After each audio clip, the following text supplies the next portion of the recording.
पर फिर सभी विद्यार्थियों का एडुपताचार्य क्लासेज के ऑनलाइन प्लेटफॉर्म पर मैं योगेंद्र हार्दिक स्वागत और अभिनंदन करता हूं। तो प्यारे साथियों, हम लोग चर्चा करने वाले हैं आपकी कला संस्कृति। और कला संस्कृति में आज हम लोग एक जो टॉपिक लेने वाले हैं वो लेने वाले हैं आपके त्योहार व मेले। यानी कि जो हमारे यहाँ पर त्योहार मनाए जाते हैं, मेले बनाए जाते हैं, मेलों का जो आयोजन किया जाता है, इसी के संदर्भ में हम लोग यहाँ पर क्या करने वाले हैं, चर्चा करने वाले हैं। क्योंकि आपकी एग्जाम में बहुत प्रश्न है जो यहाँ से पूछे जाते हैं और एक प्रश्न आपकी हर एग्जाम में मेले और त्योहार इससे पूछा ही जाता है। यानी कि आपका 1 नंबर ये क्लास आपको अवश्य रूप से देके जाएगी। तो अच्छे से यहाँ पर पढ़ना है हम लोगों को। तो यहाँ पर हमारा टॉपिक जो रहने वाला है वो टॉपिक रहने वाला है कौन सा, मेले व त्योहार। मेले व त्योहार की हम लोग यहाँ पर क्या करेंगे, चर्चा करेंगे। ध्यान रखिएगा, मेले और त्योहारों की जब हम लोग चर्चा कर रहे हैं तो सबसे पहले हमें इनकी ABCD आनी चाहिए। भाई मैं हमेशा आप लोगों से कहता हूं कि जब किसी चीज को स्टार्ट करो तो उससे पहले आप लोगों को उसकी ABCD सीखनी पड़ती है। सही बात है कि नहीं है? जल्दी से बताओ एक बार कि ABCD नहीं आएगी तो हम लोग सीख कैसे पाएंगे। यानी कि मैं कहने वाला हूं, यहाँ से आप लोगों से चर्चा करने वाला हूं। किसी का कोई भी प्रश्न हो तो क्लास में ले सकता है, मैं बस आपके कमेंट ही खोल रहा हूं यहाँ से। तो ध्यान रखिएगा, अगर हम लोग चर्चा कर रहे हैं किसके बारे में, मेले और त्योहार, तो फिर इसकी सर ABCD क्या होगी? ABCD की आप कह रहे हो तो ABCD का मतलब क्या है यहाँ पर? तो आप लोगों ने देखा होगा ABCD का मतलब है यहाँ पर कि इसकी जो बेसिक चीजें वो हमें पता होनी चाहिए। अब भाई मेले त्योहार मनाने का आधार क्या होता है? अगर आप लोगों से पूछ लिया जाए कि आपके जो मेलों का आयोजन किया जाता है, जो त्योहारों का आयोजन किया जाता है, वो किस आधार पर किया जाता है, उनका आधार क्या है? तो हम लोग आधार की बात करें तो यानी कि आपने देखा होगा कि आपके जो कैलेंडर है उनके आधार पर आपके त्योहार मनाए जाते हैं।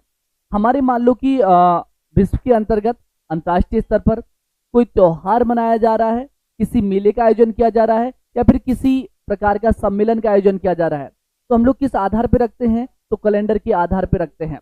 यानी कि हमारी जो बेसिक चीजें हैं उनको हम लोग यहाँ पर पहले लेंगे। बिल्कुल जी, आपके एप्लीकेशन के सारे यहाँ पर मैसेज मुझे शो हो जाएंगे। कोई भी आपके कमेंट्स हो तो बिल्कुल यहाँ से आप लोग कर सकते हैं।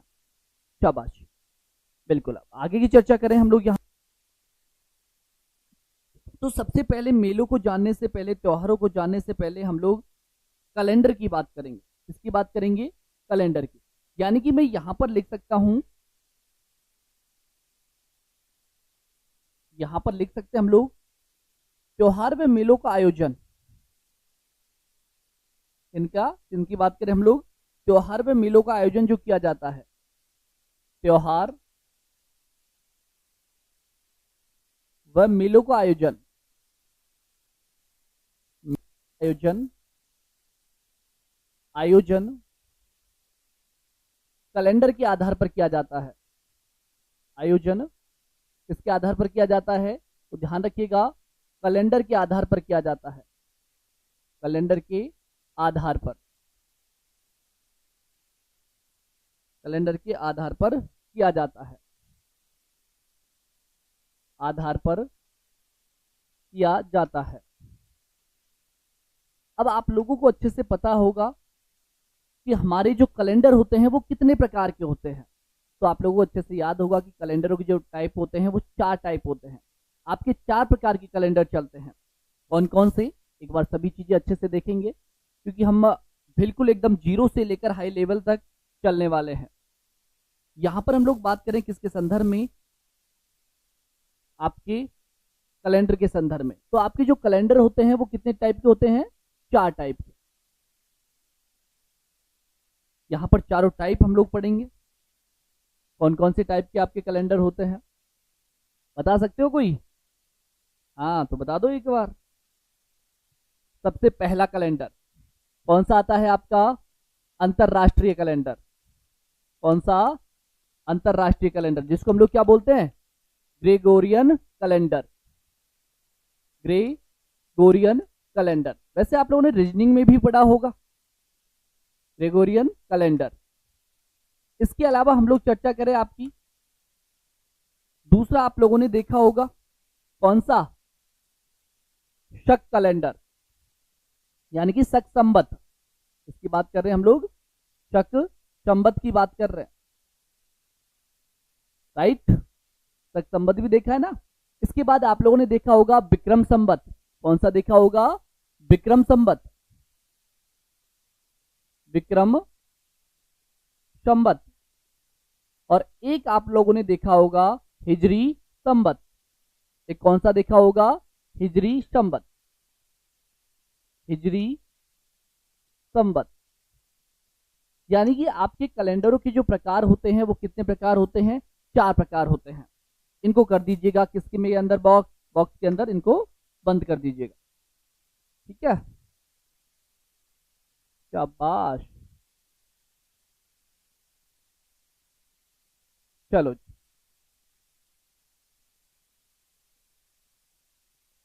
अब यहां से एक एक के बारे में हम लोग थोड़ी थोड़ी जानकारी यहां पर भी लेंगे, ताकि हमारी सारी जो बेसिक चीजें हैं वो एकदम क्या हो जाए, यहां से क्लियर हो जाए। चलो देखते हैं। अब यहां पर हमारी बात हुई है 4 कैलेंडरों की, और चारों कैलेंडरों की जब बात करेंगे तो यहां पर एक एक चीज इनके संदर्भ में यहां पर हम लोग क्या करने वाले हैं, लिखने वाले हैं। क्योंकि आपकी अगर बेसिक क्लियर है तो सारी चीजें आगे क्लियर होंगी। क्योंकि जैसे हम लोग मेलों की बात करेंगे तो ये चीजें आपके सामने जरूर आएंगी, तो हमें पहले तो ये बातें सारी पता होनी चाहिए। इसके बाद ही आपके पढ़ने का क्या रहेगा, मतलब रहेगा, अन्यथा कोई मतलब नहीं है पढ़ने का। चलो जी, आगे की चर्चा करते हैं हम लोग यहां पर। तो आप लोगों ने देखा कि आपके जो कैलेंडर होते हैं वो 4 टाइप के होते हैं। एक तरफ लिखा है हम लोगों ने ग्रेगोरियन कैलेंडर, जो आपका राष्ट्रीय कैलेंडर होता है। एक होता है आपका शक संवत, एक होता है विक्रम संवत, एक होता है हिजरी संवत। तो आप लोगों को अच्छे से याद होगा कि जो हमारा ग्रेगोरियन कैलेंडर होता है इसे ही हम लोग बोलते हैं अंतरराष्ट्रीय कैलेंडर। क्या बोलते हैं? अंतरराष्ट्रीय कैलेंडर, अंतरराष्ट्रीय कैलेंडर। यानी अब क्या हुआ, तो आपके जो अंतरराष्ट्रीय स्तर पर कोई भी प्रोग्राम होगा, चाहे सम्मेलन है, चाहे कोई त्योहार है, उसका जो आधार होगा वो ये वाला कैलेंडर होगा। अगर इसके अंतर्गत हम लोग बात करते हैं तो इसकी जो गणना की जाती है वो की जाती है सूर्य के आधार पर। किसके आधार पर? सूर्य के आधार पर। जब सूर्य के आधार पर गणना हो रही है तो दिनों की संख्या कितनी होगी? तो ध्यान रखिएगा, इसमें जो दिनों की संख्या होती है वो कितनी होती है? 365 दिन होते हैं। अगला हो सकता है आप लोगों से पूछ ले कि जो पहला दिन होता है इसका वो कौन सा दिन होता है। तो आपको अच्छे से याद होगा, इसका पहला जो महीना होता है वो पहला महीना होता है कौन सा? जनवरी। और अंतिम महीना जो होता है वो होता है दिसंबर। जो आप लोग जनवरी, फरवरी, मार्च जो पढ़ते हो, जो महीने के अनुसार आप चलते हो, वो है आपका कौन सा कैलेंडर? आपका अंतरराष्ट्रीय कैलेंडर, या फिर हम लोग बोलते हैं ग्रेगोरियन कैलेंडर। लिख दीजिएगा सारी बातें, क्या? जल्दी जल्दी, शाबाश। अगर हम लोग बात करें तो मैंने कहा इसमें इसकी गणना किसके आधार पर की जाती है? तो ध्यान होगा आपको, सूर्य के आधार पर। गणना सूर्य के आधार पर की जाती है, सूर्य के आधार पर, आधार पर की जाती है। वहीं ध्यान रखना इसमें दिनों की संख्या कितनी होती है? कुल दिन ध्यान रखना, इसमें दिनों की संख्या होती है 365। कितनी होती है? 365। देखिएगा यहां पर, अगर आप लोगों से पूछ ले कि प्रथम महीना कौन सा होता है इसका, तो प्रथम महीना होता है इसका कौन सा? जनवरी। कौन सा होता है? जनवरी। वहीं हम लोग बात करें आप लोगों से, अंतिम जो महीना होता है, अंतिम महीना, अंतिम महीना होता है आपका कौन सा?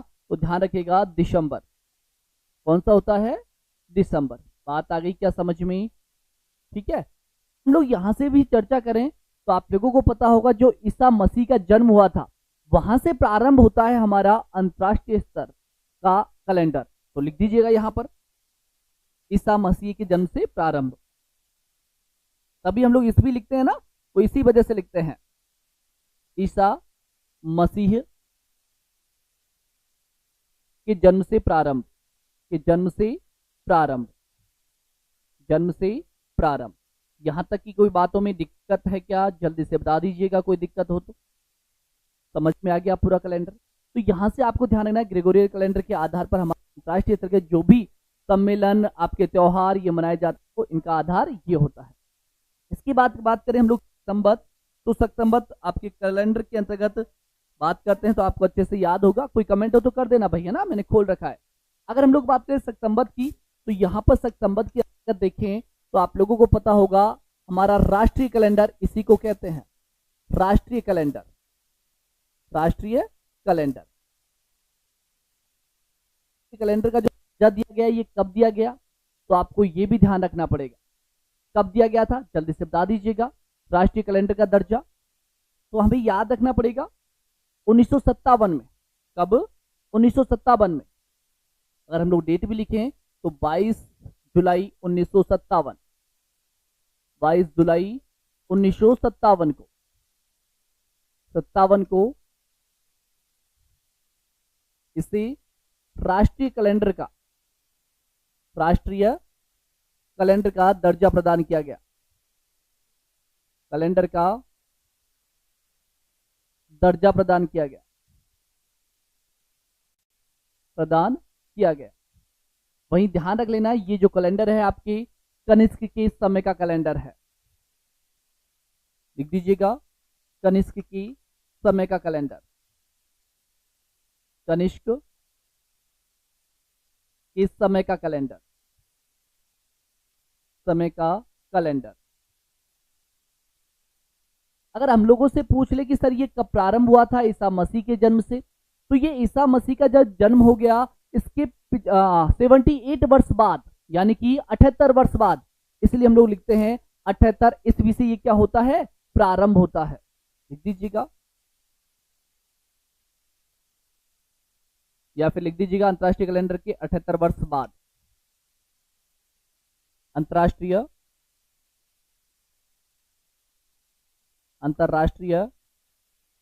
कैलेंडर की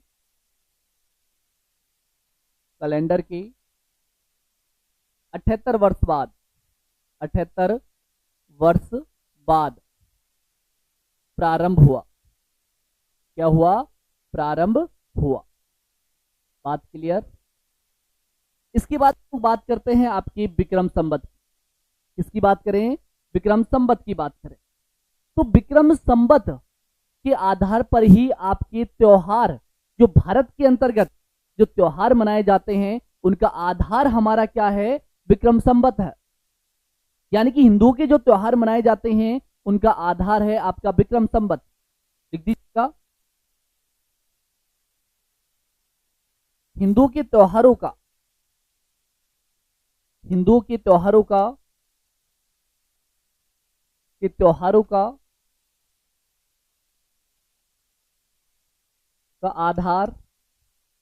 आधार यही कैलेंडर है, यही कैलेंडर है।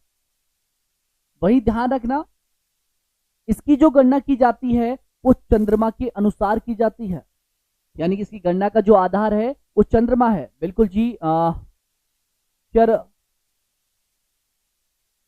जी जनाब, अभी इसके संदर्भ में हम लोग अलग चर्चा करेंगे, अलग से जब आपकी क्लासें होती है तो वहां पर इन प्रश्नों के जवाब दिए जाएंगे। ठीक है, आपके पास नंबर होंगे, यहाँ पर ध्यान रखिएगा, इस नंबर पर आप लोग कांटेक्ट कर लीजिएगा, वहां पर आपको सारी चीजें प्रोवाइड करवा दी जाएगी।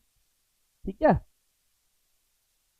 ये मेरे नंबर है, यहाँ पर आप लोग क्या कर दीजिएगा, मैसेज सेंड कर दीजिएगा, आपको सारी चीजें उपलब्ध करवा दी जाएगी। अब मैं बात करता हूँ यहाँ पर हिंदुओं के त्योहारों का जो आधार है वो आधार है आपका कौन सा कैलेंडर, विक्रम संवत कैलेंडर। इसकी बात करते हैं हम लोग, तो मैंने कहा गणना की जाती है वो चंद्रमा के अनुसार की है। वहीं हम लोग बात करते हैं कि सर इसके अंदर दिनों की संख्या कितनी होगी, फिर तो ध्यान रखना 365 थी, यहाँ पर आपकी हो जाएगी तो 54, क्योंकि इसकी गणना हो रही है चंद्रमा के अनुसार, और चंद्रमा के अनुसार होने के कारण इसमें दिनों की संख्या होती है 354। सर इसका पहला महीना कौन सा होता है, तो इसका पहला महीना होता है चैत्र माह, वही अंतिम महीना होता है आपका फाल्गुन मास।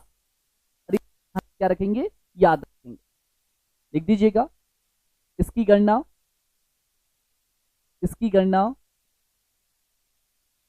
चंद्रमा के अनुसार की जाती है, चंद्रमा के अनुसार की जाती है, अनुसार की जाती है। वही ध्यान रखना दिनों की संख्या, इसके अंदर जो दिनों की संख्या होती है वो होती है आपकी 354 दिनों की संख्या, ये भी ध्यान रखिएगा, दिन होते हैं इसमें 354। अब यहां पर हम लोग बात करें आप लोगों के साथ, तो सर ये कब स्टार्ट हुआ था विक्रम संवत, तो ध्यान रखना जो ईसा मसीह का जन्म हुआ, इस ईसा मसीह के जन्म से 57 वर्ष पहले यानी कि 57 वर्ष पहले आपका प्रारंभ होता है कौन सा, विक्रम संवत कैलेंडर। ठीक है, इस बात का लिख दीजिएगा यहीं पर, वेरी इंपॉर्टेंट फैक्ट है ये आप लोगों के लिए, नोट करके लिखो इस चीज को, ये आपके एग्जाम में भी कई बार पूछी जाती है। यह कैलेंडर ईसा मसीह के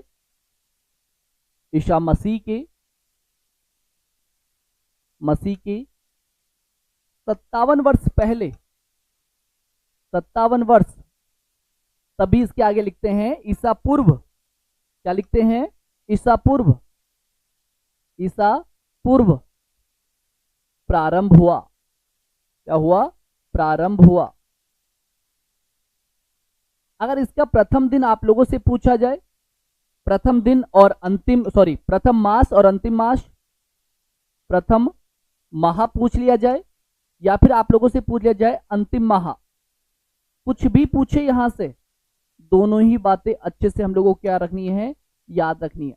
प्रथम माह होता है इसका चैत्र माह और अंतिम होता है आपका कौन सा, तो यहां से ध्यान रखेंगे, बिल्कुल बिल्कुल शाबाश। सभी के लिए ये जो क्लास है वेरी इंपॉर्टेंट रहेगी, एक टॉपिक को मैं यहां पर कंप्लीट करवाऊंगा, बिल्कुल बेसिक से लेकर हाई लेवल तक, चाहे आप लोग आरएस प्री दें, चाहे आप लोग इससे नीचे की एग्जाम्स जैसे कि रीट हुआ, फर्स्ट ग्रेड हुआ, सेकंड ग्रेड हुआ आपका, या फिर एलडीसी हुआ आपका, या पटवार हुआ आपका, तो सारी एग्जाम्स के लिए अति महत्वपूर्ण क्लास रहेगी। यहां पर ध्यान रखिएगा, मास अगर हम लोग बात करते हैं, मैं इतना कहता हूं आप लोगों से, आप चाहे कहीं भी किसी भी क्लास को लेके देखिएगा, उसके बाद यहां पर देखेंगे सारा निचोड़ आप लोगों को नजर आएगा, सारी बातें यहां पर इस क्लास में होगी। प्रथम माह की बात करते हैं तो आपका चैत्र माह होगा पहला, वही बात करें अंतिम मास जो हो जाएगा आपका वो होगा कौन सा, तो ध्यान रखिएगा आपका हो जाएगा फाल्गुन, कौन सा, फाल्गुन। हम लोग बिल्कुल बेसिक से बात कर रहे हैं पहले इस टॉपिक की। इसके बाद आते हैं हम लोग कहां पर, आपके हिजरी संवत पर आते हैं।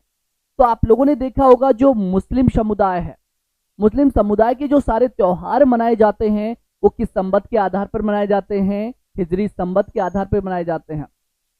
सर ये हिजरी संवत का प्रारंभ हुआ था, तो ध्यान रखिएगा 622 ईस्वी में आपका हिजरी संवत प्रारंभ हुआ था। ध्यान रखिएगा इसका जो पहला महीना होता है वो होता है आपका मुहर्रम, जबकि अंतिम महीना होता है ये होता है आपका जिलहिज। जबकि बात करें इसकी भी जो गणना की जाती है वो चंद्रमा के अनुसार की जाती है। इसमें भी जो दिनों की संख्या होती है वो होती है आपकी 354। बात समझ में आई, बिल्कुल शाबाश। चलो जी, राम राम, सारी बातें यहां पर आप लोगों को पता होगा। यह 622 ईस्वी में प्रारंभ हुआ था, ईस्वी में प्रारंभ हुआ था।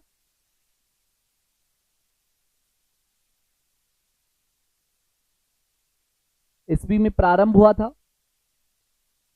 प्रारंभ हुआ था। ध्यान रखना इसकी जो गणना की जाती है, गणना चंद्रमा के अनुसार की जाती है, चंद्रमा के अनुसार। वही याद होगा आप लोगों को, दिनों की संख्या कितनी हो जाएगी, फिर दिन हो जाएंगे इसमें 354, वही आप लोगों को पता होगा। यहां पर हम लोग बात करते हैं प्रथम माह, तो प्रथम माह आपका हो जाएगा कौन सा, तो ध्यान रखिएगा प्रथम माह हो जाएगा आपका मुहर्रम, मुहर्रम, ठीक है। वहीं अंतिम महीने की बात करते हैं तो आपका अंतिम महीना कौन सा हो जाएगा, जिलहिज।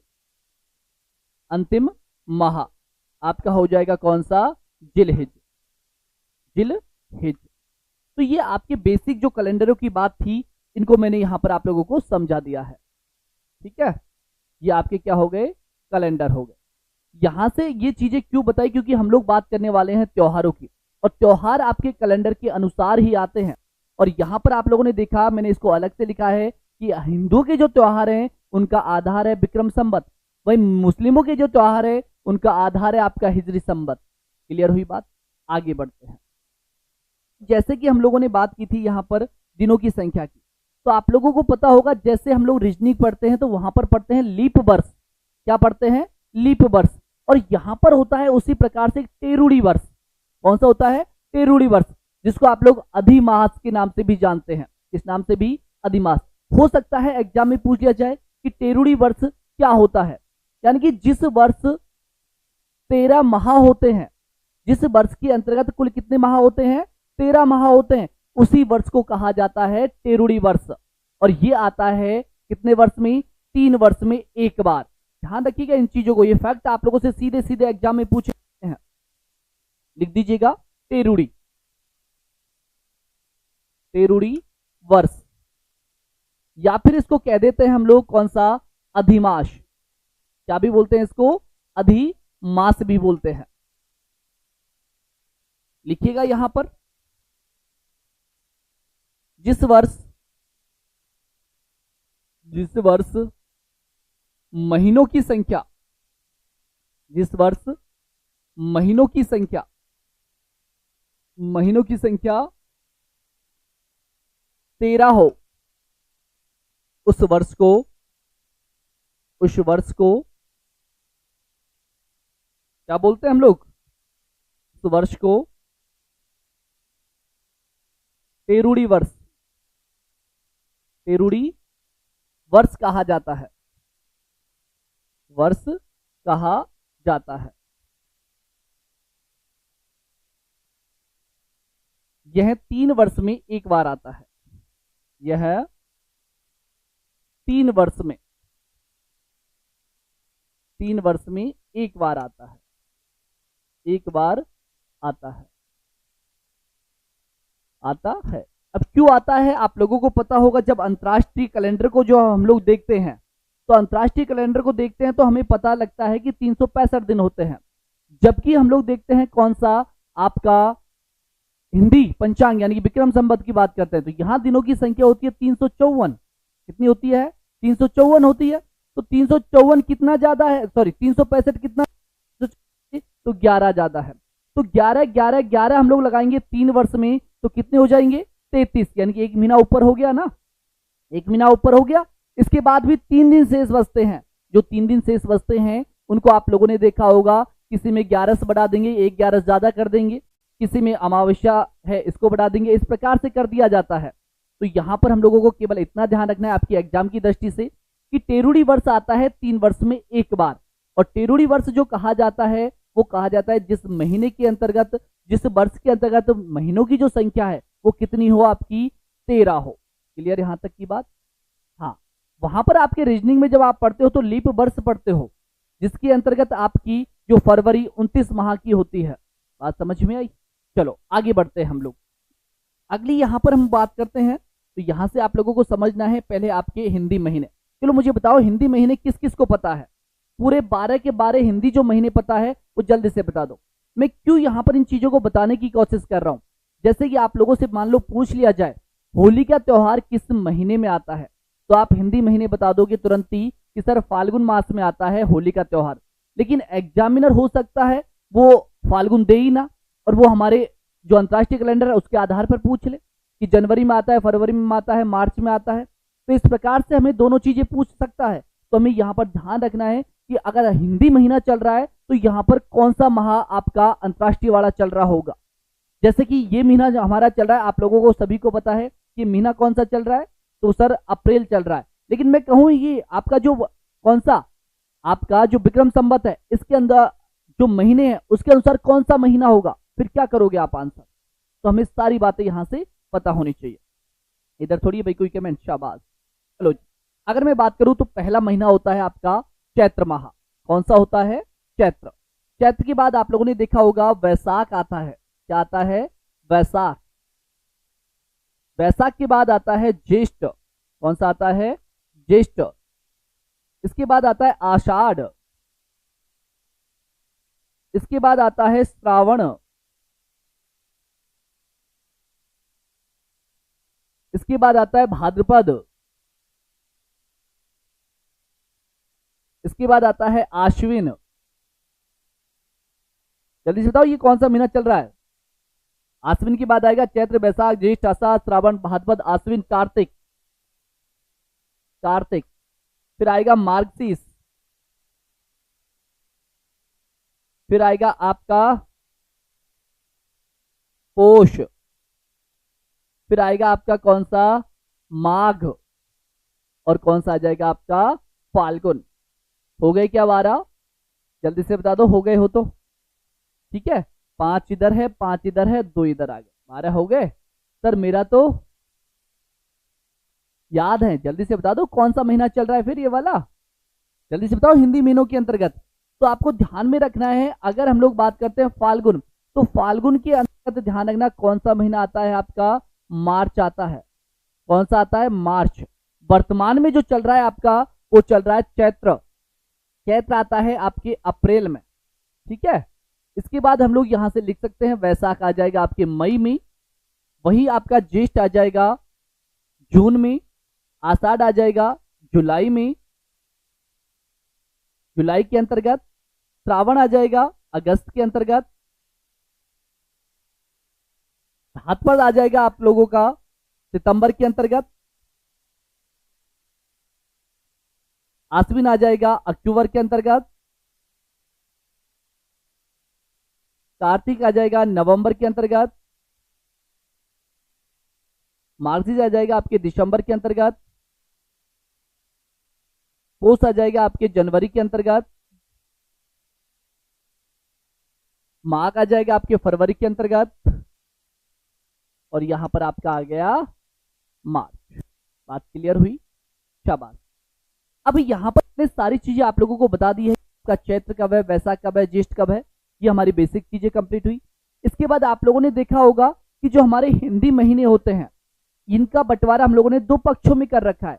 एक पक्ष होता है आपका कृष्ण पक्ष, एक होता है आपका शुक्ल पक्ष। तो इनके संदर्भ में भी बहुत सारी चीजें आपकी बन जाती है, तो यहीं पर इन दोनों को भी समझ लेते हैं साथ साथ, साथ साथ इन दोनों को समझ लें। इसके बाद हमारे त्योहारों को स्टार्ट करेंगे हम लोग।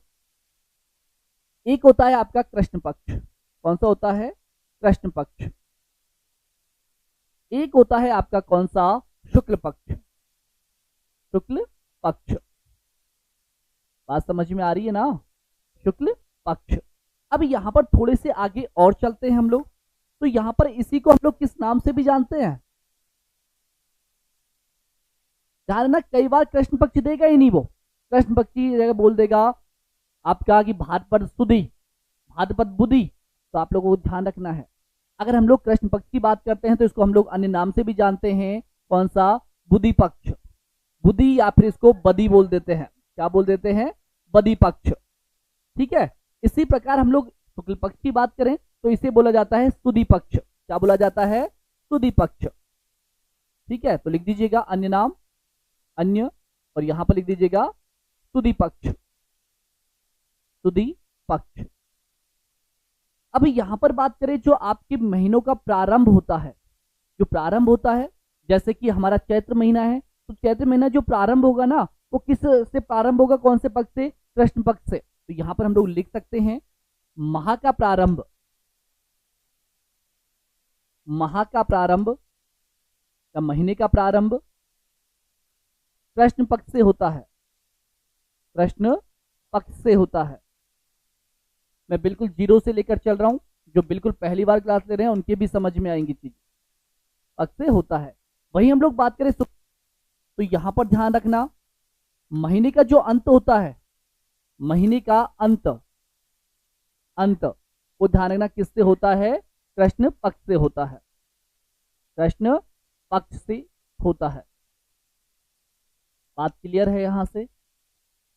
अब आप लोगों ने कई बार देखा होगा कि जो आपकी चंद्रमा है, ये चंद्रमा कभी घटता है बढ़ता है। तो यहां से पूछ लिया जाए आप लोगों से, मान लो एग्जाम में प्रश्न कि चंद्रमा किस पक्ष में बढ़ता है, कृष्ण पक्ष में बढ़ता है, शुक्ल पक्ष में बढ़ता है, दोनों के अंदर ही बढ़ता है, या फिर इनमें से कोई नहीं, तो किस प्रकार से हमें आंसर देना होगा। तो यहां से हमें ध्यान रखना है कि आपका जो चंद्रमा है वो बढ़ेगा कब, सोच के देखो एक बार। आपका कृष्ण पक्ष है तो कृष्ण पक्ष में आपका क्या होता है, एक दिन तो ऐसा आता है जिसमें पूरी रात अंधेरी होती है बिल्कुल, और फिर धीरे धीरे उजाला होता जाता है, यानी कि अमावस्या के बाद शुक्ल पक्ष हो जाएगा, वहां पर तो आपका बढ़ता है, जबकि जो आपका चंद्रमा है वो घटता है हमारे कृष्ण पक्ष में, और एक दिन ऐसा आएगा जिस दिन बिल्कुल लुप्त हो जाएगा। तो यहां पर ध्यान रखना है, चंद्रमा चंद्रमा इस पक्ष में घटता है,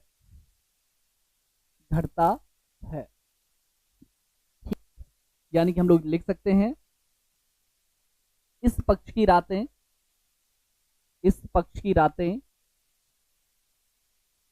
रातें अंधेरी होती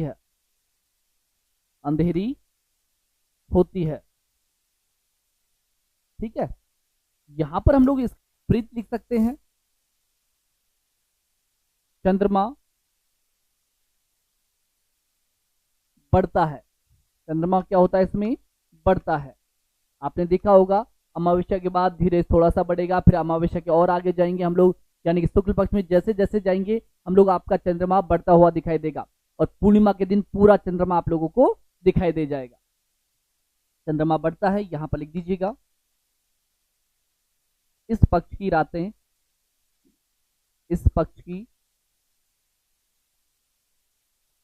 रातें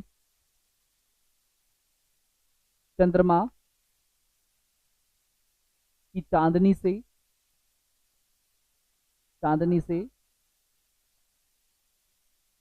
प्रकाशित रहती है।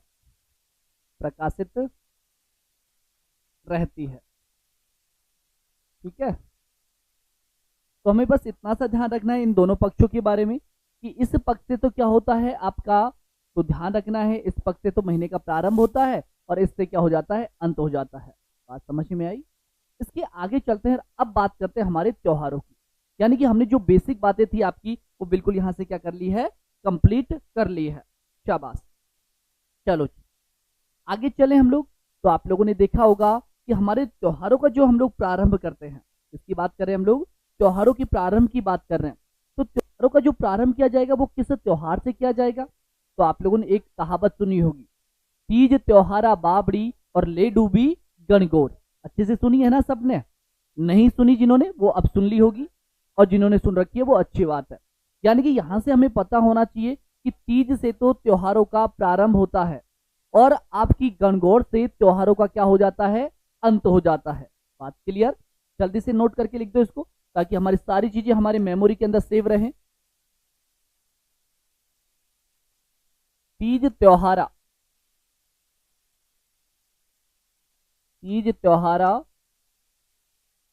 बावड़ी और ले डूबी गणगौर।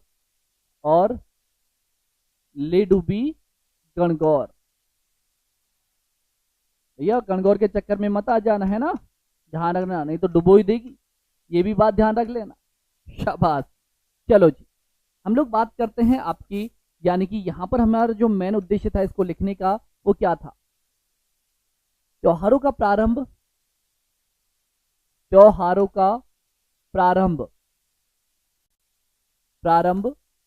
किससे होता है भाई? त्योहारों का प्रारंभ तीज से होता है। किससे होता है? तीज से होता है। तीज से होता है। ठीक है, जबकि हम लोग बात करें समापन की, तो यहां पर लिख दीजिएगा त्योहारों का समापन। आपको नोट्स बनाने की जरूरत नहीं रहेगी, आपको सारी पीडीएफ एप्लीकेशन पे मिल जाएगी। त्योहारों का समापन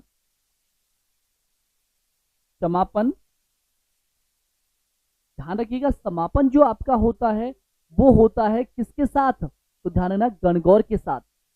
गणगौर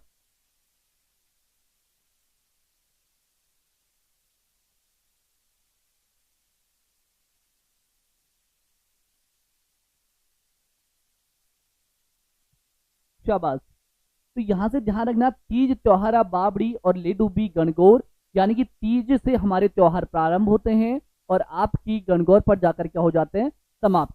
तो हम भी यहाँ पर जो प्रारंभ कर रहे हैं त्योहारों को, वो हम लोग तीज से प्रारंभ करेंगे, यानी कि पहले त्योहार की हम लोग बिल्कुल महीने बाय महीने चलेंगे और आपका एक भी त्योहार नहीं छोड़ेंगे हम लोग, चाहे वो छोटा त्योहार है चाहे बड़ा त्योहार है। पहले हम लोग क्या करेंगे, जैसे हम लोग तीज से प्रारंभ कर रहे हैं, तो जो आपके मेन त्योहार है, यानी कि तीज का त्योहार जो आता है आपका किस मास में आता है, श्रावण मास में आता है। वैसे हम लोग बात करें तो तीज आपकी दो होती है, एक छोटी तीज होती है, एक बड़ी तीज होती है। तो त्योहारों का जो प्रारंभ होता है वो होता है छोटी तीज से, और छोटी तीज आती है आपके श्रावण मास में। यानी कि हम लोग श्रावण मास से बात कर रहे हैं, तो श्रावण मास के जो भी आपके त्योहार है, पहले तो हम लोग पढ़ेंगे किस तरह से जो आपके मेन है। जैसे ही महीना समाप्त हुआ, उस महीने की समाप्ति पर आपके सारे जो और भी छोटे छोटे त्योहार हैं, वो भी वहां पर हम लोग क्या कर देंगे, ऐड कर देंगे। बस हमारे छूटना कुछ नहीं चाहिए, ठीक है। जिनको जितना याद होता है वो उतना याद कर लेंगे, और कोशिश करूंगा मैं जैसे ही हमारे टॉपिक समाप्त होंगे और आपकी एग्जाम होगी, उस एग्जाम से पहले सारी इनके क्वेश्चंस की क्लास लेकर एप्लीकेशन के ऊपर प्रैक्टिस आपको करवा दी जाए। चलो यहां पर लिखते हैं सबसे पहला हमारा त्योहार। सबसे पहला त्योहार है हमारा कौन सा, तीज। तीज का त्योहार जो आपका आता है, ये आता है किस मास के अंतर्गत, तो आपको पता है श्रावण मास। कौन से में, श्रावण मास। और श्रावण मास में भी हम लोग बात करते हैं, तो श्रावण मास में कौन सा पक्ष, ऐसा करोगे ध्यान रखना, शुक्ल पक्ष। इसमें सबसे ज्यादा कंफ्यूजन रहता है, क्योंकि छोटी तीज जो आती है वो शुक्ल पक्ष में आती है, और बड़ी तीज जो आती है आपके कृष्ण पक्ष में आती है।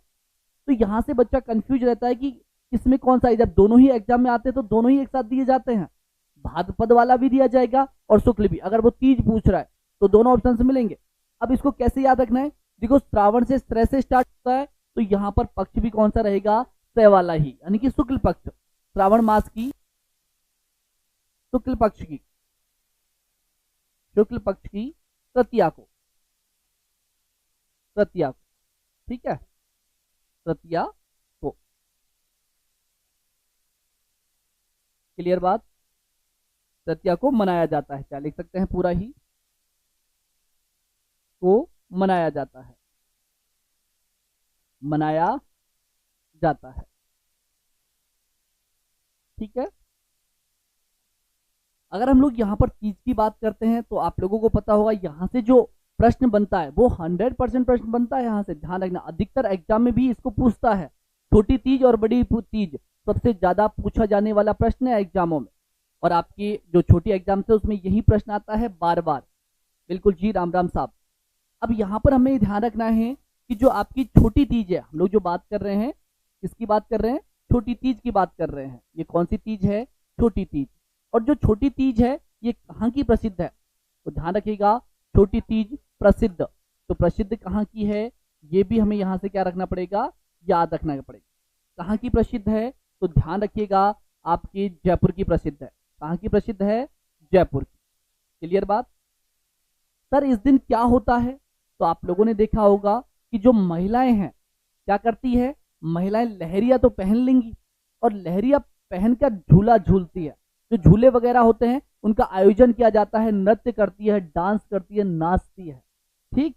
तो इस दिन ये किसका त्योहार है, एक तरह से हम लोग बात करें तो ये महिलाओं का त्योहार है। तो यहां पर हम लोग लिख सकते हैं इसी के अंतर्गत, इस दिन महिलाएं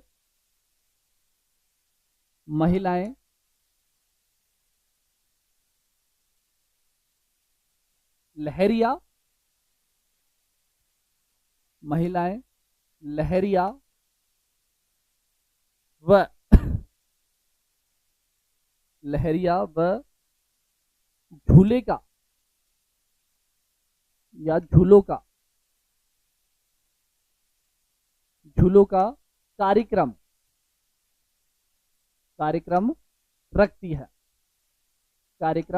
रखती है, यहां से हमें ज्यादा चीज नहीं याद रखनी, भी आपके कभी प्रश्न नहीं पूछा जाता कि लहरिया वगैरह किस दिन पहनती है या क्या करती है।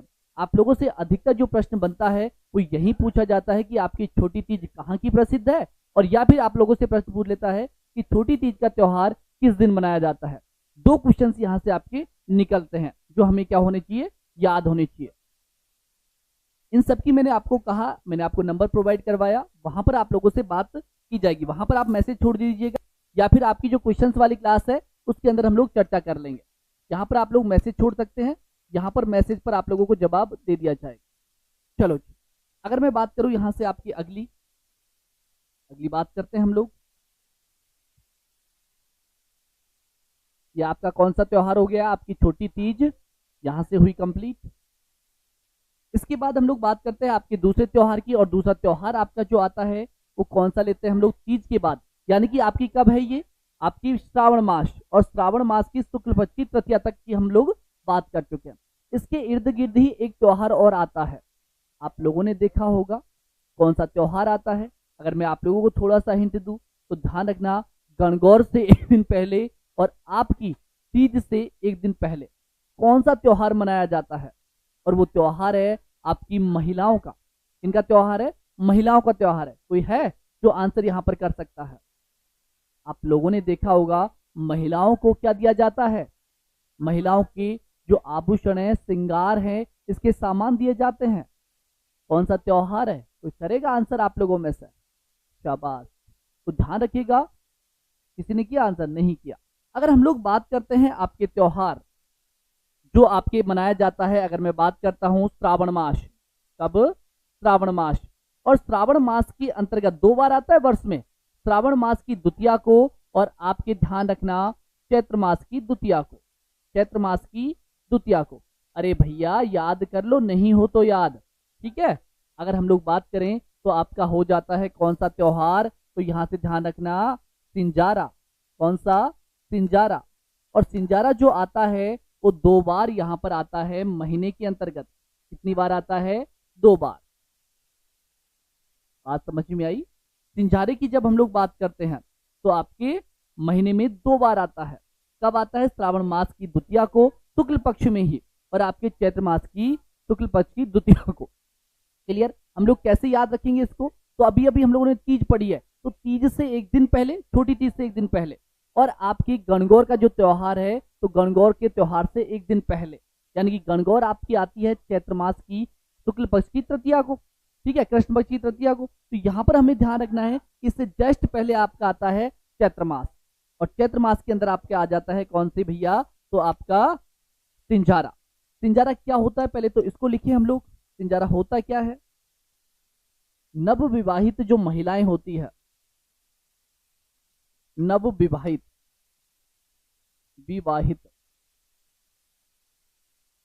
नव विवाहित महिलाओं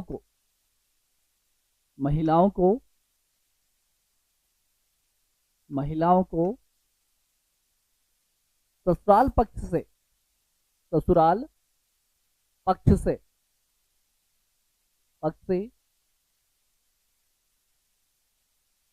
आभूषण व श्रृंगार के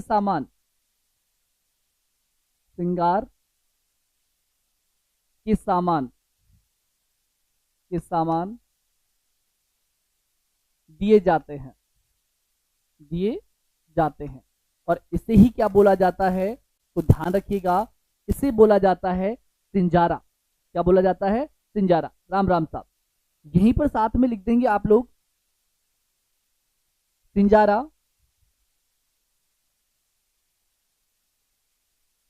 तीज से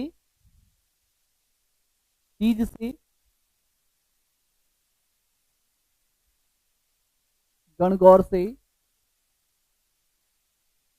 से एक दिन पहले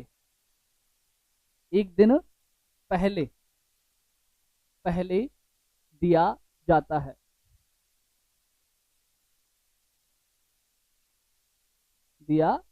है। बात समझ में आई? ठीक है, आगे की चर्चा करते हैं हम लोग। सिंजारा हो गया हमारा। अब क्या आप लोगों ने सुना है कि लड़कों का भी कोई सिंजारा होता है? हाँ, लड़कों का तो कभी नहीं सुना होगा, लेकिन लड़कों का भी होता है। एक तरह से हम लोग कहें तो आप लोगों ने देखा होगा जो टीका जाता है, लगन टीका होता है ना, तो जो टीका होता है वही एक तरह से लड़कों का क्या होता है? सिंजारा। क्योंकि सिंजारे का जो शाब्दिक अर्थ हम लोग देखते हैं तो इसका मतलब होता है कि जो ससुराल पक्ष के द्वारा जो सामग्री भेंट की जाती है, जो उसके श्रृंगार की, वही श्रृंगार आपका सिंजारा होता है। तो यहाँ पर लड़कों को जो श्रृंगार दिया जाता है, यानी कि आपके जो सामान दिए जाते हैं वो किस अवसर पर दिए जाते हैं? लगन टीके के अवसर पर। तो वही क्या होता है? आपका सिंजारा होता है। तो अधिकतर इसको पहुंचाने का जो कार्यक्रम होता है वो होता है आपकी गणेश चतुर्थी के दिन, कि भाद्रपद मास की कौन सी पक्ष की? कृष्ण पक्ष की चतुर्थी के दिन। तो इस दिन क्या किया जाता है? सिंजारा पहुंचाया जाता है। वहीं हम लोग बात करें कि आपके बच्चों का भी क्या होता है? बच्चों का भी सिंजारा होता है। क्या होता है? बच्चों का भी सिंजारा। और जो बच्चों का सिंजारा होता है उसको हम लोग बोलते हैं जैसे ढूंढ। क्या बोलते हैं? ढूंढ। और वो जाता है आपके कौन से मास में? फाल्गुन मास में। तो ये बात हमने यहाँ से क्या रखनी पड़ेगी? याद रखनी पड़ेगी। चाहे से लिख सकते हैं यहाँ पर, आपके वैसे ज्यादा काम का नहीं है, फिर भी आ जाएगा ना इस पेज में। क्या बात, थोड़ा सा इसको कर देते हैं छोटा, ठीक है? दोनों आ जाएंगे यहाँ पर। लिख दीजिएगा लड़कों का सिंजारा। लड़कों का सिंजारा। एक तरफ यहां पर लिख दीजिएगा बच्चों का सिंजारा। बच्चों का सिंजारा, ठीक। यहां लिखूं तो यहां पर लिख सकते हो आप लोग गणेश चतुर्थी। गणेश चतुर्थी पर। वही यहां पर हम लोग लिख सकते हैं एक तरह से ढूंढ। और ढूंढ जो आपका आता है वो आता है फाल्गुन मास में। कब? फाल्गुन मास में। यहां पर लिख सकते हैं हम लोग आपकी भाद्रपद मास में। भाद्रपद मास में, ठीक। तो ये बात कर ली हम लोगों ने किसकी? सिंजारे की। किसकी बात कर ली हम लोगों ने? सिंजारे की। हमारी यहां से क्या होती है? बात कंप्लीट होती है। आगे हम लोग चर्चा करें यहां से आप लोगों से। दो त्योहार आपके हो गए इस मास के, तो ध्यान रखिएगा आपके श्रावण मास के। आगे हम लोग बढ़ते हैं और यहां से, तो यहां पर आप लोगों ने देखा होगा इसके बाद आती है आपकी रक्षाबंधन। क्या आता है आपका? कौन सा त्योहार? तो आता है आपका रक्षाबंधन का त्योहार। कौन से बंधन का? रक्षाबंधन का त्योहार। रक्षाबंधन। अब रक्षाबंधन का त्योहार की जब बात हो रही है तो सबसे पहले तो हमें यह पता होना चाहिए कि रक्षाबंधन का त्योहार किस दिन आता है। कब आता है? जल्दी से बताओ, रक्षाबंधन का त्योहार किस दिन आता है आपके? तो आप लोगों को पता होगा श्रावण मास, और श्रावण मास की पूर्णिमा के दिन।